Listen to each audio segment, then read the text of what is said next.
오늘 말씀의 제목은 독생하신 그리스도입니다. 아, 교회 다녀보신 분들이라면 한 번쯤은 다 들어봤던 예화예요. 한 주일학교 교사가 질문을 받았습니다. 아이가 이렇게 질문해요. 우리 맨날 듣지만 예수님을 믿어야 돼요? 하나님을 믿어야 돼요? 이 질문을 받는데 주일학교 교사가 고민이 생기는 거예요. 알고는 있지만 말할 수 없는 뭔가 비밀 같은 게 있잖아요. 말할 수는 있지만 확신할 수 없는 뭔가 그런 게 있잖아요. 그러니까 그 교회 이제 주일학교 부장님이신 장로님께 가서 이 질문을 똑같이 한 거죠. 우리는 예수님을 믿어야 됩니까? 아니면 하나님을 믿어야 됩니까? 그 질문에 대한 답으로 장로님이 고민하다가 이렇게 얘기했어요. 어, 하나님이 아들을 보내어 구원하셨으니 우리는 둘 다 믿는 거다. 둘 다 믿는 게 맞다. 이제 이렇게 얘기를 하고 나서 그 얘기를 똑같이 아이에게 해준 거죠. 그러니까 아이가 근데 왜 예수님과 하나님은 성이 달라요? 라는 질문에 장로님이 이렇게 대답했다고 해요. 외국은 성을 뒤에 붙인다. 그래서 똑같은 거다라고 이렇게 얘기했다고. 아, 그쵸. 우리가 이런 얘기를 듣고 자라는 게, 그리고 성도들이 왜 이런 얘기를 들어봤냐면 같은 위격에서 예수님이 하나님이시라는 걸 잘 모르고 교회 다니는 사람이 많다라는 거예요. 그죠? 예수님을 믿어야 되냐, 하나님을 믿어야 되냐 이 질문에 뭐 교사도 장로님도 이게 뚜렷하게 대답할 수 있는 메시지를 들어본 적도 없을 뿐더러 어쩌다 보면 이게 안 믿고도 충분히 교회 다닐 수 있다는 거죠. 근데 오늘 여러분에게 이렇게 말씀 본문이 좀 나갑니다. 제목과 함께 독생하신 그리스도. 왜 독생하신 그리스도라고 제목을 정하게 됐냐?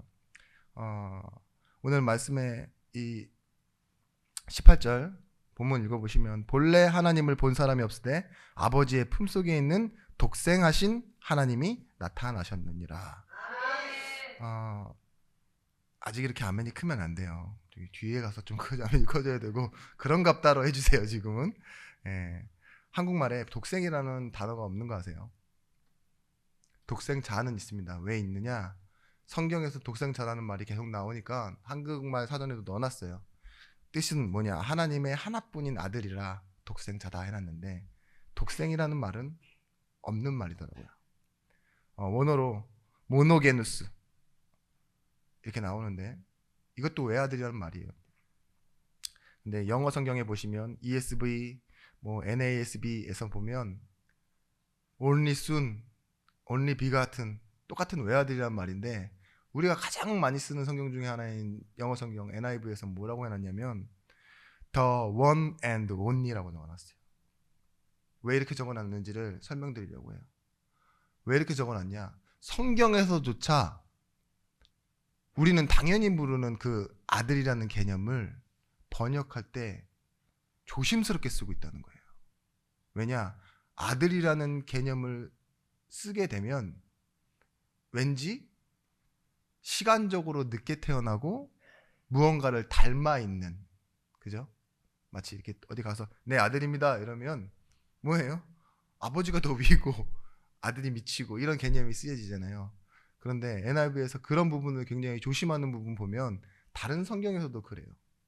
예수님을 아들이라 표현하면서도 하나님과 다른 격의 아들로 표현되는 것을 굉장히 조심하고 있습니다. 우리가 사도신경에서 고백에서도 그 외아들 우리 주 예수 그리스도를 믿사오니 이런 표현 쓰잖아요. 그러니까 당연히 아들인 줄 알고 아버지가 보내서 온 아들로 생각하는데 오늘 말씀을 들어보시면 그 의미가 조금 다른 것을 여러분들 알게 되실 겁니다. 기독교 신앙을 나타내는 두 가지 단어가 있습니다. 기독교의 신앙 단어 뭐가 있을까요? 사랑입니다. 하나님 자신이 사랑이시라고 했고, 그죠? 사랑 때문에 우리에게 오셔서 죄인을 구원하시고, 그리고 뭘 주셨대요? 그 사랑 때문에 믿음을 주셨대요. 그래서 기독교를 상징하는 두 가지 단어를 굳이 꼽으라 그러면 사랑입니다. 그리고 믿음입니다. 근데 이 두 단어의 공통적인 요소가 뭐냐? 내용과 범위, 인격이에요. 인격. 동등된 조건에서만 사랑할 수 있고 동등된 조건에서만 뭐예요? 믿어줄 수 있어요. 하나님이 우리를 사랑하신다라는 의미가 뭐냐? 나를 만드실 때 하나님의 형상, 자신의 모습으로 만드셨다고 창세기 1장 27절, 28절에 나와 있죠. 그래서 우리를 사랑하셨대요. 죄인이 되어졌는데도 하나님 우리를 사랑하셨어요. 여러분, 인격적이라는 말이 뭐 지정의를 가지고 있다 이런 느낌이 아니라 뭐라고요? 우리 사람들끼리 말할 때는 인권이라고 말하잖아요. 장애인도 말을 못해도, 그죠? 뭐가 태어나서 항상 도움만 받아도 무엇이기 때문에? 사람이기 때문에 우리는 같다 이렇게 얘기해요. 차별이 없다. 그렇습니다. 복음을 우리가 안다라는 건 인격적으로 하나님을 만나는 거예요. 인격적인 것의 반대말이 뭐냐? 기계적. 자판기에 동전을 넣고 물건이 나오고 그러면 뭐예요? 우리는 사랑한다 고백합니까? 아니죠. 당연히 알고 그냥 가는 거예요. 우리가 넣은 것을 그대로 돌려받는 것. 보상, 거래. 이게 인격적인 게 아니에요. 세상은 뭐예요? 지금 기계적으로 돌아가고 있습니다. 내가 행한 것, 내가 행한 만큼. 종교도 뭐예요? 기계적인 거예요. 인과응보. 선을 행하면 복을 받고 악을 행하면 뭐예요? 그 보응을 받고 심판을 받는 것. 그런데 성경은 뭐라고 하고 있냐? 죄를 지은 인간을 하나님이 사랑하셔서 불쌍히 여기셔서 뭐예요? 하나님이 끝없이 사랑하시고 계획하셔서 사랑하시고 우리에게 오셨다. 그렇게 말하십니다. 기도 때도 말씀하셨지만 하나님의 사랑은 언제 시작되어졌냐? 로마서 5장 6절 말씀에 우리가 아직 연약할 때 그 연약의 표현은 전적인 무능력을 말합니다. 그 어떤 것으로도 하나님을 알 수 없는 그 연약함에 빠져 있을 때 로마서 5장 8절 말씀 우리가 아직 죄인 되었을 때 여기서 죄는 우리가 범한 죄가 아니라 죄의 상태 하나님과 떨어져 있는 그 상태일 때 그리고 우리가 아직 원수 되었을 때 하나님을 모르고 하나님을 싫어하고 하나님을 거부할 때도 뭐예요? 하나님이 우리를 사랑하셨대요. 그리스도를 주심으로 자기에 대한 사랑을 확증하셨느니라. 여러분 성부, 성자, 성령 하나님이 같은 위격에서 한 하나님이라는 것을 믿는 것이 기독교의 신비입니다. 요한복음 10장 30절 말씀에 나와 아버지는 하나라 하신대 라고 하죠. 요한복음 17장 22절 말씀에 우리에게 주신 구원에 대한 표현을 예수님께서 마지막 기도로서 나타낼 때 이렇게 얘기하세요. 내게 주신 영광을 우리가 하나인 것처럼 내게 주신 영광을 이들에게 주었사오니 그들도 하나가 되게 하옵소서. 십자가의 사역을 마무리하시면서 한 게 뭐라고요? 나에게 주신 영광, 우리가 하나였을 때 그 영광을 내가 성도들에게, 구원받을 사람들에게, 당신의 자녀들에게 주었사오니 이들도 하나가 되어 똑같이 교회가 되어지게 하옵소서. 이게 예수님의 소원이었습니다. 여러분 첫 번째입니다. 말씀이 육신을 입고 이 땅에 오셨습니다. 그것이 성탄절입니다. 요한복음 1장 1절 말씀에 뭐라고 하죠? 태초에 말씀이 계시니라. 이 말씀이 하나님과 함께 계셨으니 이 말씀은 곧 하나님이시니라. 여러분 너무 많이 들으셨죠? 이 말씀이 하나님이신데 말씀으로 천지를 창조하셨는데 예수님은 이때 무엇이셨을까요? 아직 안 나셨어요? 네, 예수님 이때 계셨습니다. 태초에 계셨다고요. 말씀으로 천지를 창조하신 그 말씀이 예수님이세요. 그리고 뭐래요? 말씀이 육신을 입고 이 땅에 오셨대요. 그게 예수님이십니다. 그래서 예수님을 성탄절을 이렇게 말씀하시는 분 있어요. 예수님의 탄생일이라고. 맞는 말이지만 진짜 틀린 말입니다. 왜냐? 사람의 몸을 입고 왔을 뿐이지 탄생은 그날 그때 태어난 거잖아요. 언제 계셨다고요? 태초에 계셨어요. 원래 계셨던 하나님이시라고요. 예수님의 생일 그날이니까 기뻐요. 그쵸? 생일도 뭐 한 30살 이런 때까지만 기쁘지. 여러분 지금 생일 기쁘십니까? 나이가 들수록 뭐 구순이라고 하나요? 구순? 그때까지 막 생일 챙겨먹으면 90번 다 기쁠까요? 예수님의 생일은 맞지만 그것도 아닙니다. 본체의 하나님, 본체의 영광이신 예수께서 무엇 때문에 우리에게 오시기로 작정했어요? 우리와 함께 거하시기로 작정하시고 자신의 약속을 이루시기 위해 말씀이 육신을 입고 오신 분, 본체에서 떨어져서 뭐예요? 우리에게 오신 분, 그리고 뭐예요? 부활을 뭐라고 합니까? 다시 부활하셔서 본체로 돌아가시고 보좌에 앉으신 분. 그걸 보고 하나님의 사랑이라고 합니다. 히브리서 1장 3절 말씀에도 이렇게 말하고 있습니다. 이는 하나님의 영광의 강체시요 그 본체의 형상이시라 그의 능력의 말씀으로 만물을 붙드시며 죄를 정결하게 하는 일을 하시고 높은 곳에 계신 지극히 크신 이의 우편에 앉으셨느니라.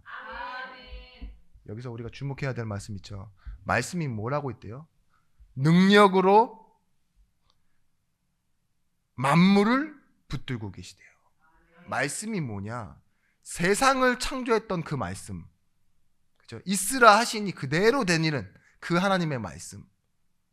그리고 뭐예요? 그 말씀이 지금도 만물.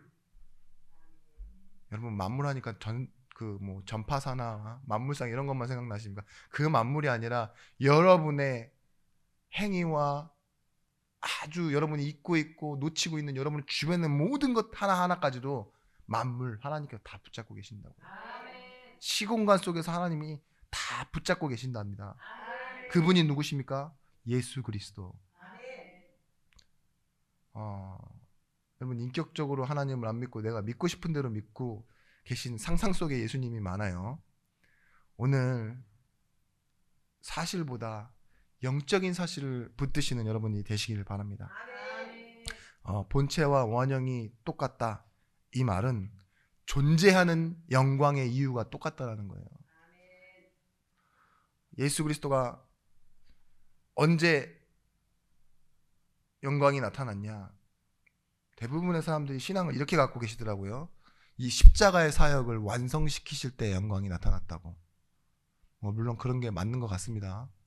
근데요, 우리의 입장에서는요, 성탄, 이 날이 어떤 날이냐? 오시는 그 순간 시작되는 거예요. 완성시켜서 예수님이 되신 게 아니에요. 예수님이셨기 때문에 오실 수 있었습니다. 말씀이신 하나님이 오시기로 약속하신 거예요. 그리고 십자가의 사역을 이루어서 그리스도가 되신 그런 영웅이 아니라 뭐예요? 원래의 일을 담당하시겠다. 왜 인격적이라고 하느냐? 하나님이 자원하여 기쁨으로 오셨대요. 옆에 계신 누가 밀어서 온 게 아니라 명령을 해서 순종한 게 아니라 내가 가겠습니다. 내 기쁨을 위해, 우리의 기쁨을 위해 내가 가겠습니다. 이렇게 오셔서 자발적으로 오셨다는 게 하나님의 사랑입니다. 빌립보서 2장 5절 8절 말씀에 말씀을 따라 죽기까지 복종하셨고, 이 에베소 2장 8절 말씀에 우리가 구원받은 것은 은혜로 인하여래요. 은혜인데 믿음으로 말미암아 구원을 받았으니 이것은 은혜의 선물이랍니다. 자랑하지 못하도록 하나님께서 시작하신 거라고. 요한복음 3장 16절 말씀 알고 계시죠? 이처럼입니다. 이처럼. 그 이처럼을 이루시기 위해 예수님은 뭐 하셨냐? 십자가를 지셨습니다. 갖은 고통, 비난, 모욕, 그런 건 고문으로 당한 사람도 굉장히 많아요. 그죠? 진실을 말 안 한다고, 진실을 말했는데도 더 짜내겠다고. 그 옛날 뭐 이렇게 영화나 드라마나 역사를 보면 다 나와 있죠. 심한 고문 많이 당한 사람이 있는데 그 이유가 뭐라고요? 더 낮아지고 죄인의 죄를 감당하시고 끝내시기 위해서 죽음으로 십자가를 지셨는데, 그게 뭐라고 말하고 있냐? 하나님의 의지래요. 십자가는 뭐냐? 하나님의 포기하지 않는 하나님의 의지. 그래서 영화에서 이 십자가를 뭐라고 했어요? Passion of Christ. 하나님의 열정적인 사랑이라고. 사랑은 여기 있으니 우리가 하나님을 사랑한 것이 아니요 하나님이 우리를 사랑하사 우리 죄를 속하기 위하여 화목제물로 그 아들을 보내셨습니다. 요한일서 4장 10절 말씀입니다. 하나님의 아들이 나타난 것은 무엇을 바꾸기 위해? 마귀의 일을 멸하시기 위해. 하나님 떠난 죄의 문제를 해결하시기 위해 하나님의 아들이 나타나셨대요. 여러분, 우리가 받아도 되고 안 받아도 되는 조건에서 구원받으라는 말 하는 것이 아니에요. 인간은 반드시 하나님과 함께 해야 되는 존재입니다. 물고기가 물속에, 나무가 땅에 뿌리를 내리고 새가 공중을 나는 건 하나님이 세상을 지으신 이치예요.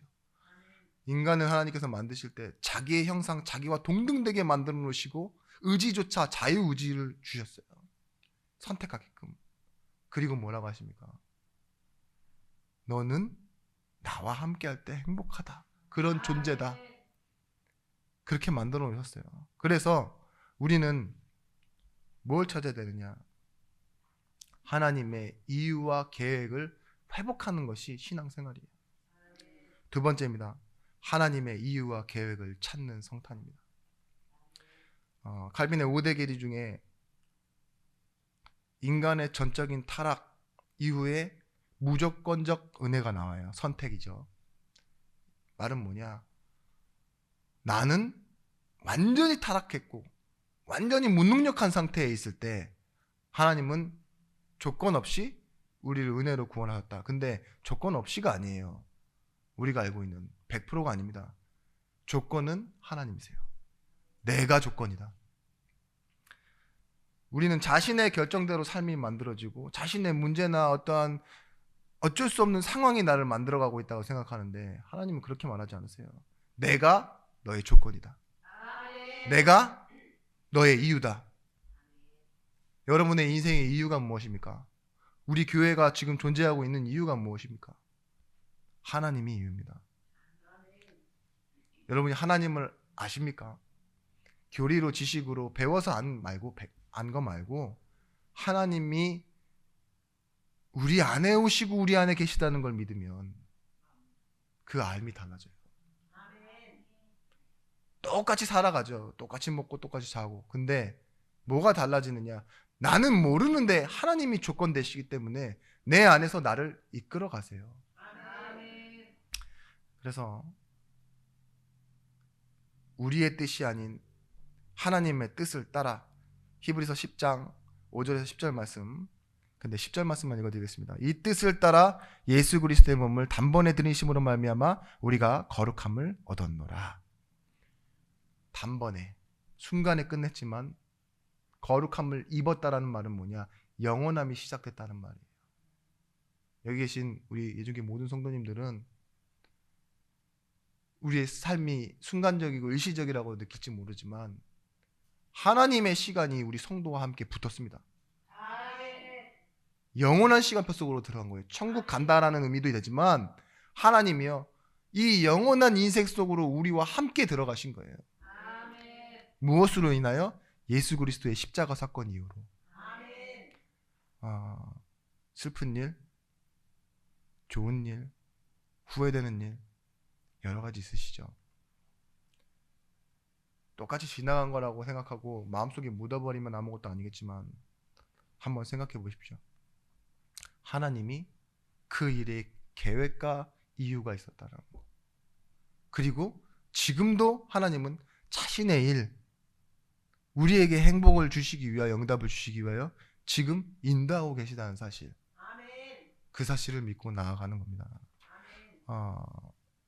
여러분, 예수님과 함께 가장 많이 거론되는 크리스마스의 인물이 있습니다. 누굴까요? 산타. 네, 맞습니다. 진짜 저는 어떻게 배웠냐, 한 20살 무렵 지날 때 저한테 충격이 됐어요. 그때 예수님이 믿어지기 시작할 때거든요. 근데 이 산타를 SANTA잖아요.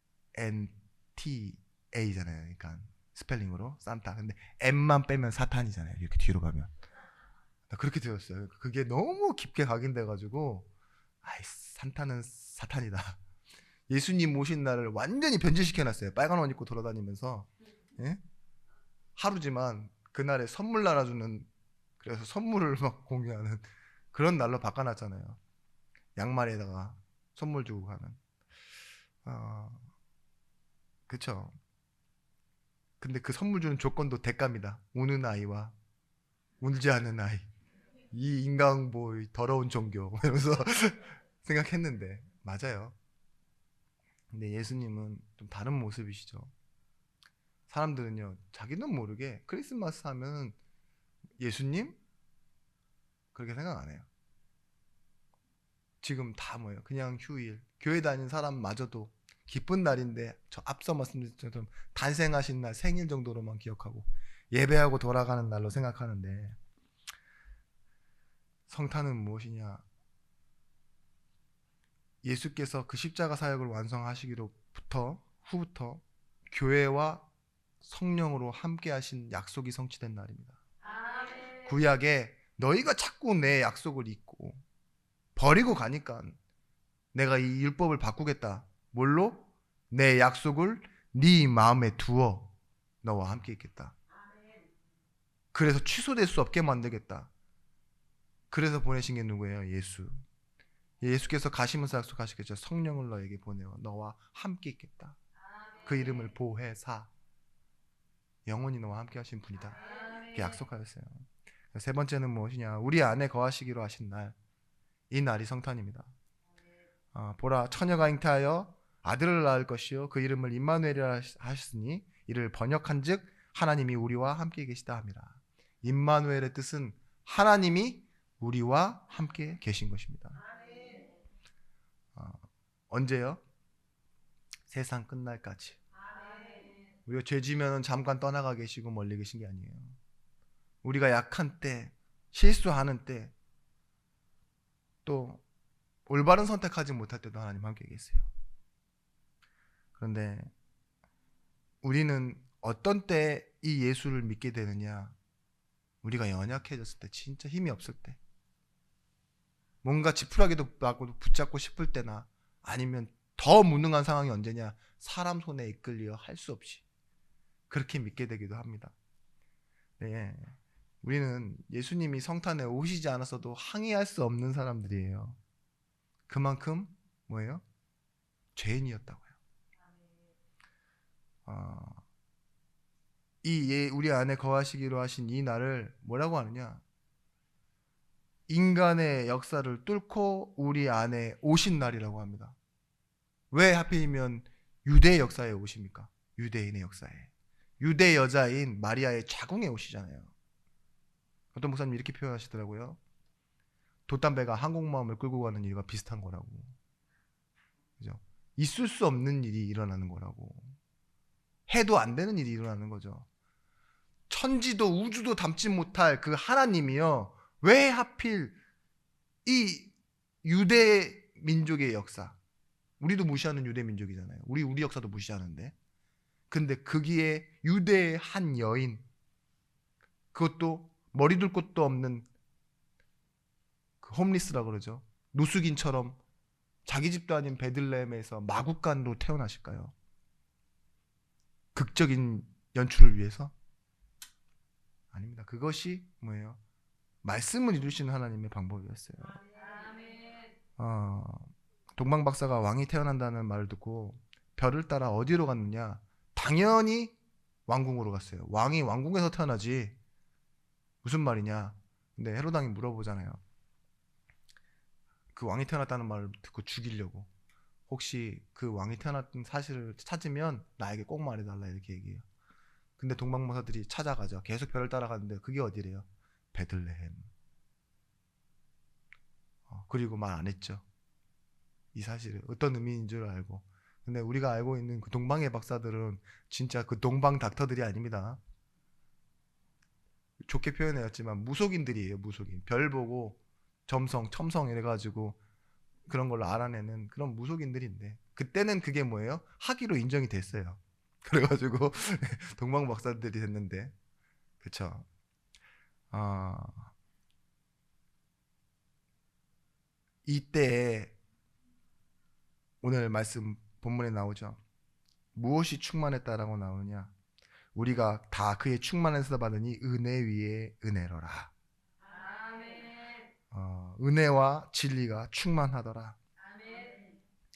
이 시간이 무엇이냐? 우리 안에 거하시기로 시작하신 그 시간이요. 은혜와 좀 떨어지고 진리는 사라진 게 아니에요. 그 충만함이 우리 안에 들어온 거예요. 은혜와 진리. 불가능이 사라지는 시간입니다. 은혜는 무엇이냐? 들으십시오. 구하지 않고 바라지 않았는데 하나님이 내게 주신 거예요. 그 은혜는 무엇이냐? 나중된 자와 먼저 온 자의 차이가 차별이 되지 않는 겁니다. 포도원 이 주인의 비유처럼요.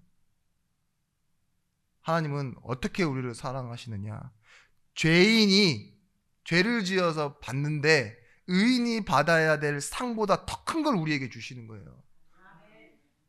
그래서 거래나 조건이 아니라 하나님의 사랑이 조건이고 하나님의 기준입니다. 앞서 말씀드렸듯이 우리가 알지 못할 때 이미 시작되어진 것, 은혜. 은혜를 다른 말로 인지의 능력이라고 합니다. 은혜가 있는 사람은 뭘 알아요? 하나님을 알게 돼요. 하나님을 보게 됩니다. 에스겔서 환상에 하나님이 성전을 떠나는 꿈이 나타나요. 그리고 말라기로 넘어가는 데까지 200년이 걸립니다. 근데 말라기에서요, 뭘 말하죠? 성전 닫아라라고 얘기합니다. 이제 끝났다 이렇게 얘기하세요. 말라기서에서. 왜냐? 너희가 성전에 우상을 가지고 들어와 하나님을 믿지도 않고 뭐 한대요? 내 이름을 어지럽게 한다고. 사람이 떠나가세요. 에스겔서에서부터 말라기까지 600년. 그죠? 그리고 마태복음이 찾아오는 거예요. 오늘 말씀이 찾아오는 거죠. 분명히 성전문 닫아라. 끝났다. 그러면서요. 하나님이 침묵하시고 이스라엘 백성들을 유기하시고 버려버리신 것처럼 보이는데 갑자기 나타나시는 거예요. 뭐라고요? 나는 내가 한 내 약속을 기억한다. 자신의 약속으로 찾아오신 거라니까요. 우리가 뭘 또 잘하니까 기미가 보여서 하신 것이 아니에요. 그래서 오늘 받을 대상자가 그것을 지킬 힘과 자격이 없음에도 끊임없이 부어지는 하나님의 은혜 때문에 우리가 여기 있습니다. 아브라함에게 이렇게 말씀하셨어요. 내가 너로 큰 민족을 이루고 내게 복을 주어 내 이름을 창대하게 하리니 너는 복이 될지라. 너를 축복하는 자에게는 내가 복을 내리고 너를 저주하는 자에게는 내가 저주하리니 땅의 모든 족속이 너로 말미암아 복을 얻을 것이라. 하나님이 아브라함을 한 사람을 불러오실 때도요. 뭐라고 말씀하시느냐? 네가 복이 된테 땅의 모든 족속, 유대인만을 위한 것이 아니야. 땅의 모든 족속이 복을 받게 하기 위해 내가 너를 대표로 불렀다. 그건 지금 여러분에게도 마찬가지입니다. 여러분을 위해서 지금 교회 부르신 게 아니에요. 내가 와서 뭐하지? 난 앞으로 뭐하면 살지? 이게 중요하지 않아요. 여러분을 통해 무엇이? 여러분 주위가, 교회가, 가문이 복을 받는 것이 하나님의 계획입니다. 여러분 깨어진 관계 이걸 회복하기 위해서 예수님께서 오셨어요. 성탄은 어떤 것이냐? 깨어진 관계를 회복하는 게 성탄입니다. 사랑하는 자들아 우리가 서로 사랑하자. 사랑은 하나님께 속한 것이니 사랑하는 자마다 하나님으로부터 나서 하나님을 알고 사랑하지 아니하는 자는 하나님을 알지 못하니 이는 하나님을 사랑이심이라. 하나님의 사랑이 우리에게 이렇게 나타난 바 되었으니 하나님이 자기의 독생자를 세상에 보내심은 그로 말미암아 우리를 살리려 하심이라. 사랑이 어디 있다고요? 위치가 어디랍니까? 여기 있대요. 근데 누구래요? 하나님은 사랑이시다. 사랑은 언제나 오래 참고 뿐만 아니라 쭉 가서 마지막에 뭐라 하죠? 모든 것을 믿으며 모든 것을 바라고 모든 것을 참으며 모든 것을 견디느니라. 왜요? 사랑이라는 것이 그걸 가능하게 하기 때문에. 세계 정상회담 얼마 전에 열렸던 그 세계 정상회담이 있었어요. 한 3년 전에 17개국이 참석했는데 거기에 우리 한국도 들어가 있다고 합니다. 그만큼 우리나라가 이 선진국 17개 나라 안에 들어간다는 거죠. 대단한 일인데 여기서 설문을 했대요. 삶에서 가장 가치 있는 것이 무엇인가? 삶에서 가장 가치 있는 게 무엇입니까? 네, 고민하시죠. 역시 한국인.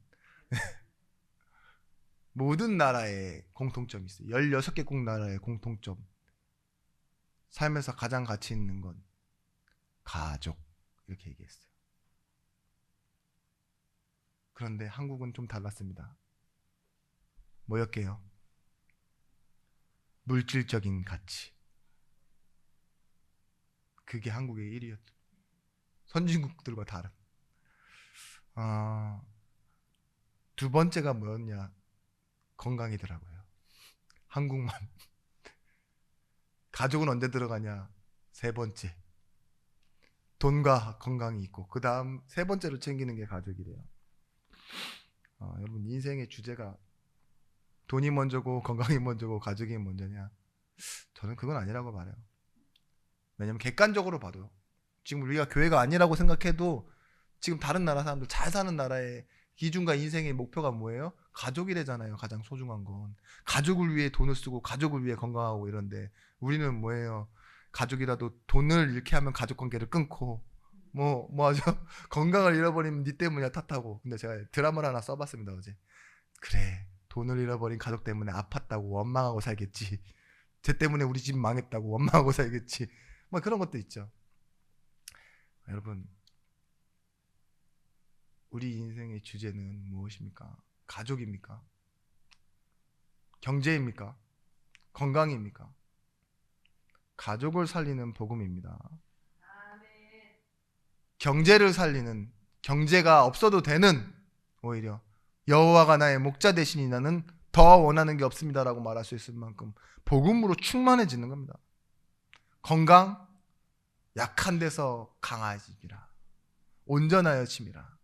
그리스도의 능력이 내게 머물게 하려 함이라 라고 말했던 바울의 고백처럼요.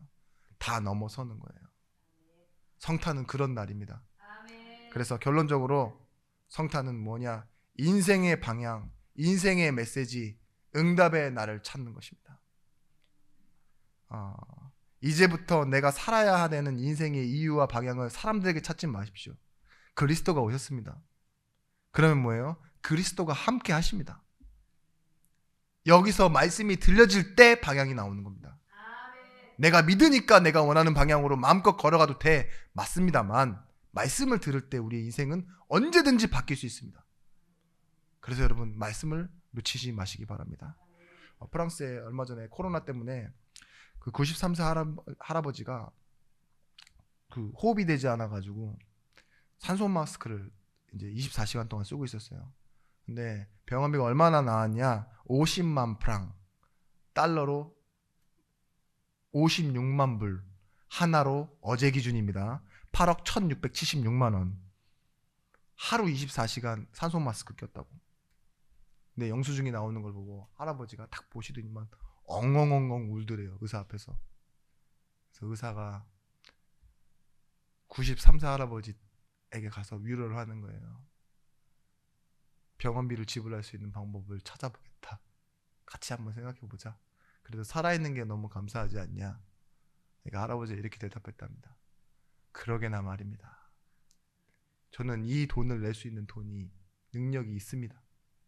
근데 너무 감사한 게 내가 내 의지로 하루 숨 쉬려고 하니 이 많은 돈을 지불해야 되는데 93세를 사는 동안 내가 이 무제한으로 공짜로 하나님의 은혜 속에서 그냥 숨쉬며 살았습니다. 아무것도 하나님 받아가신 게 없습니다. 이게 하나님의 은혜입니다. 이렇게 얘기하더라고요. 맞죠? 지금도 하나님, 나는 불평하고 불만할 게 많죠. 그죠? 나는 왜 이렇습니까? 비교하고 원망할 게 많죠. 그런데 하나님 주신 사랑을 기억하십시오. 여러분이 기억할 건덕지가 없어서 기억 못 하신다면 말씀에 집중해 보십시오. 하나님 나를 얼마나 사랑하시는지. 그것이 십자가에서부터 발견되어야지 남이 가진 조건과 내가 가진 형편에서 사라지면 안 됩니다. 그래서 응답은 무엇이냐? 이 사실을 누릴 때 사람도 사건도 일에도 하나님이 나를 하나님이 원하시는 방향 속으로 이끌어 가시는 응답이 보이기 시작해요. 우리가 진짜라는 증거는 무엇이냐? 모르겠습니다. 제가 봤을 때는 다 진짜 같은데 어쩔 때는 다 가짜 같고 제가 가짜 같을 때도 있지만 근데 진짜라는 증거는 무엇이냐? 결국은 내가 어떤 형편과 상관없이 하나님이 하나님의 일을 나에게 우리에게 이루신다는 것. 그게 진짜가 되는 이유입니다. 내가 잘 믿어서도 아닙니다. 내가 잘 돼서도 아니에요. 하나님이 우리 안에 함께 하실 때. 그래서 여러분 메시지 어떤 메시지냐? 방향 메시지와 응답이라 했잖아요. 하나님이 원하시는 말씀이 여러분의 입을 통해서 고백되어질 때 그때서야 여러분 치유되어지고 회복되어지는 응답이 있으실 것입니다. 여러분 성탄의 메시지는 예수님이 왜 오셔야 됐는지 그 계획과 이유를 아는 것이 우리 인생의 주제되는 것이고 이 성탄의 메시지는 구원의 메시지지만 구원의 메시지를 여러분들이 알고 있다는 건 여러분들은 이제부터 전도의 메시지를 가졌다는 거예요. 사람 살리는 메시지, 그 메시지가 여러분의 삶의 실제가 되시기를 예수 이름으로 축원드립니다. 기도하겠습니다. 하나님, 예준교회의 모든 성도들을 행복한 성도들로 불러주셨음에 감사를 드립니다. 이 성탄의 축복을 가지고 매일 하나님과 함께하는 비밀 속으로 들어가게 하시고 매일 이 축복을 전달하는 전도자의 삶을 살아가게 하여 주시옵소서. 주 예수 그리스도의 이름으로 기도드렸습니다. 아멘.